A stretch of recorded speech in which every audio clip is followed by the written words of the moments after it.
Video വൈറലായതിനോടൊപ്പം ചെറിയ വിവാദങ്ങളൊക്കെ ഉണ്ടായോ? എന്തായാലും സംഭവം ചെറിയ ഇതിനൊന്നും അങ്ങനെ വിവാദം എന്ന് പറയാൻ പറ്റില്ല. But still yes, answer is yes, വൈറലായി. കഴമ്പുള്ള കാര്യമാണോ? പ്രത്യേകിച്ചൊന്നുമില്ല. പിന്നെ കുറച്ചും കൂടി ചില ആൾക്കാർക്ക് ചില കാര്യങ്ങൾ മനസ്സിലായിട്ടുണ്ട്, ചില ആൾക്കാർക്ക് മനസ്സിലാവാത്തതുണ്ട്. പിന്നെ എപ്പോഴും ഒരു കാര്യം പറയുമ്പോൾ അതിന് രണ്ട് വശങ്ങളുണ്ടല്ലോ. അപ്പോൾ ഒരു ഉത്തരവ് ഉണ്ടാവും, അതിന് വേറൊരു ഉത്തരവ് ഉണ്ടാവും. സോ നമുക്ക് എല്ലാവർക്കും അറിഞ്ഞിട്ട് ഒരു തീരുമാനം എടുക്കുക, അത്ര മാത്രമേ ഉള്ളൂ. നമ്മൾ എന്ത് സർവീസാണ് പ്രൊവൈഡ് ചെയ്യുന്നത്, അതിനൊരു ക്ലാരിറ്റി ഉണ്ടെങ്കിൽ ഈ വിവാദങ്ങളുടെ ഒന്നും ആവശ്യമില്ലല്ലോ. Yes, answer to the question. നമ്മളുടെ ഇതൊരു ട്രെയിനിങ് അക്കാഡമിയാണ്. ട്രെയിനിങ് അക്കാഡമി എന്ന് പറയുമ്പം ഇവിടെ നേഴ്സസിന് ഓറിയൻറ്റഡ് ആയിട്ടുള്ള ട്രെയിനിങ്. നമ്മൾ സ്പെഷ്യലൈസ് ചെയ്യുന്ന ഏരിയ ഓസ്കി ട്രെയിനിങ് ആണ്. അതിലാണ് എൻ്റെ ഏരിയയും എൻ്റെ പാഷനും എല്ലാം ഇരിക്കുന്നത്. കൂട്ടത്തിൽ നാട്ടിലുള്ളവർക്ക് OET ട്രെയിനിങ്ങും അതുപോലെ തന്നെ CBT ട്രെയിനിങ്ങും ഇതിൻ്റെ കൂട്ടത്തിൽ പോകുന്നുണ്ട്. അത് നാട്ടിലുള്ളവർക്കും UK-യിലുള്ളവർക്കും. ട്രെയിനിങ് ആണ് നമ്മുടെ മെയിൻ ആയിട്ടുള്ള പരിപാടി. ട്രെയിനിങ് ആണ് നമ്മുടെ മെയിൻ ആയിട്ടുള്ള സ്ട്രീം. അതാണ് നമ്മുടെ only one സ്ട്രീം. അത് അങ്ങനെ പറയുന്നതായിരിക്കും കുറച്ചും കൂടി ക്ലാരിറ്റി. പിന്നെ നഴ്സസിന് വേണ്ടി തന്നെ നമ്മൾ സ്റ്റുഡൻസിനെയും ഹെൽപ്പ് ചെയ്യുന്നുണ്ട്. Study visa, so 1 year programmes OET ഒക്കെ പാസ്സായിരിക്കുന്നവർക്ക് ഏതെങ്കിലും നല്ല സ്റ്റഡി പ്രോഗ്രാംസ് എടുക്കണമെന്നുണ്ടെങ്കിൽ അതിനും നമ്മൾ ഹെൽപ്പ് ചെയ്യുന്നുണ്ട്. യെസ്. ഇപ്പം നിരവധി കുട്ടികളോട് പഠിച്ചിറങ്ങിയിട്ടുണ്ടോ? അവരുടെ ഒരു ഓവറോൾ ഒരു റിവ്യൂ എന്താണ് നമുക്ക്? ദൈവം അനുഗ്രഹിച്ച് ഇവിടുന്ന് ഞാൻ എല്ലാവരോടും പറഞ്ഞ ഒറ്റ കാര്യം, ഇവിടുന്ന് ആരും ഫെയിൽ ആയിട്ടില്ല. അതായത് 100% പാസിംഗ് റേറ്റ് ഉള്ള ഒരു സ്ഥാപനമാണ്. അങ്ങനെ ഒരു നിങ്ങൾ വിചാരിക്കുന്ന പോലെ ഇതിപ്പോൾ പെട്ടെന്ന് ഒരു വീഡിയോ കയറി വൈറലായിട്ട് ഫോർച്യൂസ് വലിയൊരു സ്ഥാപനം അങ്ങനെയൊന്നും അല്ല കേട്ടോ. ഞങ്ങൾ 2-3 ട്രെയിനേഴ്സ് കൂടെ നടത്തുന്ന ടീച്ചിങ് പാഷനായിട്ടുള്ളവരുടെ ഒരു കുഞ്ഞു സ്ഥാപനമാണ്. ഇപ്പോൾ റീസെൻ്റ്ലി കുറേ അലിഗേഷൻസ് ഒക്കെ വന്ന് എനിക്ക് തോന്നുന്നു ജനറലി അവർ പറഞ്ഞതാണ്. പക്ഷെ അതിനകത്ത് ഫ്രണ്ടിലിരിക്കുന്ന തല എൻ്റെയാണ്. കുറേ 30 സെക്കൻഡ്സിൻ്റെ 60 സെക്കൻഡ്സിൻ്റെ റീൽസിലൊക്കെ അതൊന്നും ടു ബി ഓണസ്റ്റ് എന്നൊക്കെ അതൊന്നും അങ്ങനെ ബാധിക്കുന്ന കാര്യമല്ല. ആസ് ഫാർ എസ് നമ്മൾ പറഞ്ഞ കാര്യത്തിന് കൃത്യത ഉണ്ടെന്നുണ്ടെങ്കിൽ, ഫാക്റ്റാണ് ഞാൻ ഷെയർ ചെയ്യുന്നുണ്ടെങ്കിൽ, എനിക്ക് അറിയുന്ന കാര്യങ്ങളാണ് ഞാൻ പറഞ്ഞിട്ടുള്ളത്. ഞാൻ പ്രൂവൺ ആയിട്ടുള്ള കാര്യങ്ങൾ മാത്രമേ സംസാരിച്ചിട്ടുള്ളൂ. അതുകൊണ്ട് എനിക്ക് അങ്ങനെയുള്ള ടെൻഷനൊന്നുമില്ല. ബട്ട് സ്റ്റിൽ കുറച്ച് അലിഗേഷൻസിലൊക്കെ പറഞ്ഞ പോലെ ജോബ് പ്ലേസ്മെൻറ്റ് നമ്മളിവിടെ ഓഫർ ചെയ്യുന്നുണ്ടോ? ജോബ് പ്ലേസ്മെൻറ്റ് നമ്മളിവിടെ ഓഫർ ചെയ്യുന്നില്ല. പക്ഷേ ജോലിയിലേക്ക് എത്തിക്കാനുള്ള ഒരു സാഹചര്യം നമ്മൾ ഒരുക്കി കൊടുക്കുന്നു എന്നുള്ളത് മാത്രമേ ഉള്ളൂ. We don't offer any jobs. പക്ഷെ ഞാൻ കേട്ടത് ഇവിടെ വന്ന എല്ലാ ആളുകളും പ്ലേസ്ഡ് ആയിട്ടുണ്ടെന്നാണല്ലോ. അത് സത്യമാണോ? ഇതിന് ആൻസർ ഞാൻ പറയുമ്പം ഭയങ്കര കോൺട്രവേഴ്സി ഉണ്ടാകുന്ന കാര്യമാണ് കേട്ടോ. ഞാനിതിനെ 2ആയിട്ട് കാറ്റഗറൈസ് ചെയ്യും. പുറത്തുനിന്ന് വരുന്നവരും UK-യിലുള്ളവരും. നമുക്ക് ഇന്നേ വരെ ഇവിടെ പഠിച്ച ഒരു കുട്ടിക്ക് പോലും ജോലി കിട്ടാതായിട്ട് ഇരുന്നിട്ടില്ല. അത് ഞാൻ UK-യിലുള്ളവരുടെ കാര്യമാണ് ഞാൻ പറയുന്നത്. അതിന് കാരണം നാട്ടിൽ നിന്ന് റിക്രൂട്ട്മെൻറ്റ്സ് ഇല്ല, അതുകൊണ്ടാണ്. ഇൻ കൺട്രിയിൽ ഇവിടെ OETയും IELTSഉം ഒന്നുമില്ലാതെ തന്നെ ലാംഗ്വേജ് റെഫറൻസ് ത്രൂ നിങ്ങൾക്ക് ഓസ്കി കഴിഞ്ഞിട്ട് പിന്നെ എടുക്കാൻ പറ്റുന്ന ഒരു പോസിബിലിറ്റി ഉണ്ടല്ലേ. അപ്പോൾ റിക്രൂട്ട്മെൻറ്റ്സ് സ്റ്റോപ്പായി ഈ കൺട്രിയിലുള്ള ആൾക്കാരെ വെച്ച് തന്നെ ഒരു ജോബ് പ്ലേസ്മെൻറ്റ് കൊടുത്തുകൊണ്ട് ഇവിടെ റൺ ചെയ്യാനുള്ള കപ്പാസിറ്റി ഇപ്പോൾ ഉണ്ട്. അതിന് മാത്രം നഴ്സസ് ഇവിടെ ഇവോൾവിങ് ആണ്. രണ്ടാമത്തേത് വിവാദമായിട്ടുള്ള വിഷയം, വിസിറ്റിംഗ് വിസയിൽ UK-യിലേക്ക് വന്നിട്ട് ജോലി കിട്ടുമോ ഇല്ലയോ എന്നുള്ളത്.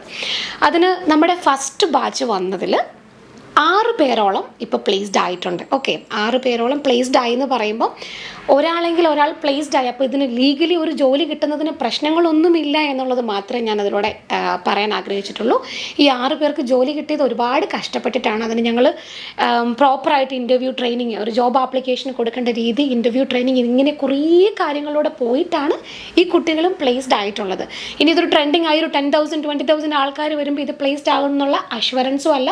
ഞങ്ങൾ ജോലിക്ക് നിങ്ങളെ ഹെൽപ്പ് ചെയ്യുന്നു, അസിസ്റ്റ് ചെയ്യുന്നു. അത് ഫ്രീ ഓഫ് കോസ്റ്റിനാണ്. 1 രൂപ പോലും ചാർജ് മേടിച്ചിട്ടല്ല ഞങ്ങളത് ചെയ്യുന്നത്. നമ്മളൊരു ട്രെയിനിങ് പ്രൊവൈഡ് ചെയ്യുമ്പോൾ നമുക്ക് കണക്ഷനുള്ള ആൾക്കാരിലേക്കും നമ്മളെ ഇങ്ങോട്ടൊക്കെ നിങ്ങൾക്ക് ജോലി ഉണ്ടോ എന്ന് ചോദിക്കുന്ന കെയർ ഹോം മാനേജേഴ്സ് ഉണ്ട്. അതുപോലെ നമ്മൾ തന്നെ ട്രാക്സിൽ ഫൈൻഡ് ചെയ്ത് NHSലേക്ക് കുട്ടികളെ ഡയറക്റ്റ് അപ്ലൈ ചെയ്യാൻ ഹെൽപ്പ് ചെയ്യുന്നുണ്ട്. ഇത് ഞാൻ പറഞ്ഞത് 0 പേയ്മെൻറ്റിലാണ്, ഒരു സർവീസ് ചാർജുകളോ ഇല്ലാതെ ഞങ്ങൾ അവർക്ക് കൊടുക്കുന്ന ഒരു അസിസ്റ്റൻസ് ആണ്. അത് ഞങ്ങൾ ഇനിയും ചെയ്യും എന്ന് കരുതി ഇവിടെ വരുന്ന എല്ലാവർക്കും ജോലി കിട്ടാമെന്നുള്ളൊരു അഷ്വറൻസ് ഒന്നുമില്ല. ഞങ്ങൾ ഞങ്ങളുടെ മാക്സിമം ഹെൽപ്പ് ചെയ്യും, നിങ്ങൾ നിങ്ങളുടെ മാക്സിമം ട്രൈ ചെയ്യണം. അതേ അതിൽ ഉദ്ദേശിച്ചിട്ടുള്ളൂ. വിദേശ രാജ്യവുമായി ബന്ധപ്പെട്ട ചോദ്യം വരുമ്പോൾ തന്നെ ഏറ്റവും ആദ്യം നമ്മുടെ മനസ്സിൽ വരുന്നത് ലീഗൽ കാര്യങ്ങളാണ്. എന്താണ് ഇതിൻ്റെ ലീഗൽ വശം? എന്താണ്? ഇതിനകത്ത് ലീഗലി എല്ലാവരും ചോദിക്കുന്ന കുറേ ക്വസ്റ്റ്യൻസിൻ്റെ ആൻസറാണ് ഇനി ഞാൻ പറയാൻ പോകുന്നത് കേട്ടോ. വേറെ ഒന്നുമല്ല, ഇങ്ങനെ ലീഗലി നഴ്സുമാർക്ക് ഓസ്കി എക്സാം എഴുതാൻ വേണ്ടി ഈ കൺട്രിയിലേക്ക് വരുന്നതിൽ യാതൊരു തടസ്സങ്ങളും ഇല്ല. അതുമാത്രമല്ല, നമുക്ക് ഗവൺമെൻറ് തരുന്ന ഹോം ഓഫീസിൻ്റെ വെബ്സൈറ്റിൽ നിങ്ങൾക്ക് ചെക്ക് ചെയ്താൽ മനസ്സിലാവും, ഗവൺമെൻറ് തരുന്ന ഏറ്റവും വലിയൊരു ഓപ്പർച്യൂണിറ്റിയാണ് ഈ കൺട്രിയിൽ നിങ്ങൾക്ക് വന്ന് ഓസ്കി എഴുതാമെന്നുള്ളത്. അതിനൊരു ഓപ്പർച്യൂണിറ്റി ആയിട്ട് കാണണമെന്നാണ് എനിക്ക് പേഴ്സണലി പറയാനുള്ളത്. അതിൻ്റെ കാരണം ഇത്രയും കാലവും ഡോക്ടേഴ്സ് അവരുടെ പ്ലാബ് എക്സാം എഴുതാൻ വേണ്ടിയിട്ട് ഈ കൺട്രിയിലേക്ക് വിസിറ്റിങ്ങിലാണ് വന്നിരുന്നത്. എന്തുകൊണ്ട് ഇത് നഴ്സുമാർക്കും ആയിക്കൂടാ? അപ്പോൾ അതിനകത്ത് ലീഗലി എന്തെങ്കിലും പ്രശ്നങ്ങളുണ്ടോ? ലീഗലി ഒരു രീതിയിലുള്ള പ്രശ്നമില്ല. ഇനി കുറച്ചും കൂടി ഒരു അഷ്വറിറ്റിക്ക് പറയാൻ പറ്റുന്നത്, നിങ്ങൾ NMCയുടെ അഗെയിൻ വെബ്സൈറ്റിൽ നോക്കിയാൽ മനസ്സിലാകും. NMCയും അപ്രൂവ്ഡ് ആണ്. ഇങ്ങനെ വിസിറ്റിൽ നിങ്ങൾക്ക് UK വന്ന് എക്സാം എഴുതാൻ പറ്റും. ഈ കൺട്രിയിൽ നിന്ന് ഇൻ്റർവ്യൂസ് അറ്റൻഡ് ചെയ്യുന്നതിലും ലീഗലി യാതൊരു തടസ്സങ്ങളും നിലവിലില്ല. പക്ഷേ ഇതിൻ്റെ കൂടുതൽ ആഡ് ഓൺ ചെയ്യേണ്ട ഒരു കുഞ്ഞു കാര്യമുണ്ട്. നിങ്ങൾ വിസിറ്റിങ്ങിൽ ഇവിടെ നിൽക്കുമ്പോൾ നിങ്ങൾക്ക് വർക്ക് ചെയ്യാൻ പറ്റത്തില്ല. അതിൻ്റെ കൂടെ തന്നെ നിങ്ങൾക്ക് ഒരു ജോലി കിട്ടിയാൽ ഒരു ഇൻ്റർവ്യൂ നിങ്ങൾക്ക് കിട്ടിക്കഴിഞ്ഞിട്ടുണ്ടെങ്കിൽ സ്റ്റിൽ നിങ്ങൾക്ക് സ്വിച്ച് ചെയ്യാൻ പറ്റത്തില്ല. നിങ്ങൾ തിരിച്ചു പോയതിന് ശേഷം വേണം പുതിയ വിസയിൽ കയറി വരാൻ. ഇതൊരു റിസ്ക് ഫാക്ടർ ആണെന്ന് ചോദിച്ചാൽ, ഒരു ജോലി കിട്ടാൻ വേണ്ടി ഇത്രയും ആൾക്കാർ കഷ്ടപ്പെടുമ്പോൾ അതൊരു റിസ്ക് ഫാക്ടറായിട്ട് എനിക്ക് പേഴ്സണലി തോന്നുന്നില്ല. ബട്ട് സ്റ്റിൽ നിങ്ങളുടെ എല്ലാം ഇൻഡിവിജ്വൽ ആയിട്ടുള്ള ചോയ്സ് ആണത്. എന്താണ് ഒരു കറണ്ട് സിനാരിയോയിൽ നഴ്സുമാർക്ക് അല്ലെങ്കിൽ ഹെൽത്ത് കെയർ രംഗത്തുള്ള ഒരു സ്കോപ്പ് എന്താണ്? ഓക്കെ, ഹെൽത്ത് കെയർ രംഗത്തുള്ള സ്കോപ്പ് എന്ന് പറയുമ്പം എല്ലാവർക്കും തന്നെ അറിയാം, ഇപ്പോൾ ഒരു ഇച്ചിരി ഡൗൺ ആണെന്ന് എല്ലാവർക്കും ഡൗട്ട് ഉണ്ടാവും അല്ലേ. പക്ഷേ ഈ ഒരു ഫീൽഡിൻ്റെ പ്രത്യേകത, ചില സമയത്ത് റിക്രൂട്ട്മെൻറ്റ്സ് താഴും, ചില സമയത്ത് വേക്കൻസീസ് കൂടും. അത് എല്ലാ ഏരിയയിലും ഉള്ള പോലെ തന്നെ ഹെൽത്ത് കെയറിലും അങ്ങനെ തന്നെയാണ്. പക്ഷേ എന്നിരുന്നാലും നാട്ടിലെ റിക്രൂട്ട്മെൻറ്റ്സ് കുറഞ്ഞപ്പോൾ ഇൻ കൺട്രിയിൽ എത്രയോ അധികം ആൾക്കാർക്ക് ജോലി കിട്ടിയെന്ന് ആരും ചിന്തിക്കുന്നില്ല. സൈഫ് പാത്വേ വഴി നമുക്ക് OET IELTS ഒന്നുമില്ലാതെ തന്നെ ഈ കൺട്രിയിൽ CBT ഓസ്കി എഴുതി രജിസ്ട്രേഷൻ എടുത്ത് ഒരുപാട് ആൾക്കാരുണ്ട്. NHSൽ ബാൻഡ് 5 ആയിട്ടും കെയർ ഹോമിൽ രജിസ്റ്റേഡ് നഴ്സായിട്ടും ഒക്കെ ഒരുപാട് പേര് വീണ്ടും ജോലി കിട്ടി പ്ലേസ്ഡ് ആയവരുണ്ട്. അത് മാത്രമല്ല, നമുക്കിപ്പോൾ ഈ ഒരു ബാച്ചിൽ നമ്മുടെ മാർച്ചിൽ ജോയിൻ ചെയ്തിരിക്കുന്ന കുട്ടികൾ 500 കുട്ടികൾ ഈ ഒരു മാസം തന്നെ ഈ കൺട്രിയിലേക്ക് നമ്മൾ രജിസ്ട്രേഷൻ എടുത്ത് കൊടുക്കുന്നുണ്ട്. അപ്പോൾ വേക്കൻസി ഇല്ലാതിരുന്നിട്ടാണോ എന്ന് ചോദിച്ചാൽ ഒരിക്കലും അല്ല. രണ്ടാമത്തെ ഓപ്ഷൻ, ഇപ്പം നാട്ടിൽ റിക്രൂട്ട്മെൻറ്റ്സ് സ്റ്റോപ്പാണ് അല്ലെങ്കിൽ ഫ്രീസ് ആണല്ലോ. ഇപ്പോൾ വിസിറ്റിങ്ങിൽ പോലും വന്ന കുട്ടികളിൽ എല്ലാവർക്കും ജോലി കിട്ടിയെന്നൊന്നും ഞാൻ പറയില്ല. പക്ഷേ എന്നാലും ഫസ്റ്റ് ബാച്ചിൽ 6ഓളം കുട്ടികൾ ഇപ്പോൾ തന്നെ പ്ലേസ്ഡ് ആയി, ആദ്യം വന്ന ബാച്ചിൽ. മൂന്നാമത് ഇപ്പോൾ വരുന്ന കുട്ടികൾ, നാട്ടിൽ നിന്ന് വരുന്നവർക്ക് സ്റ്റുഡൻറ്റ് വിസയിൽ OET ഒക്കെ എക്സ്പയർ ആകാൻ പോകുന്നവരൊക്കെയോ അല്ലെങ്കിൽ ഏതെങ്കിലും ഒരു 1 ഇയർ പ്രോഗ്രാംസ് ഫർദർ എഡ്യൂക്കേഷൻ ആഗ്രഹിക്കുന്നവരൊക്കെ ഇവിടെ വന്ന് NMC രജിസ്ട്രേഷൻ എടുത്ത് പിൻ നമ്പർ എടുത്ത് ജോലിക്ക് കയറുന്ന മൂന്നാമതൊരു കാറ്റഗറി ഉണ്ട്.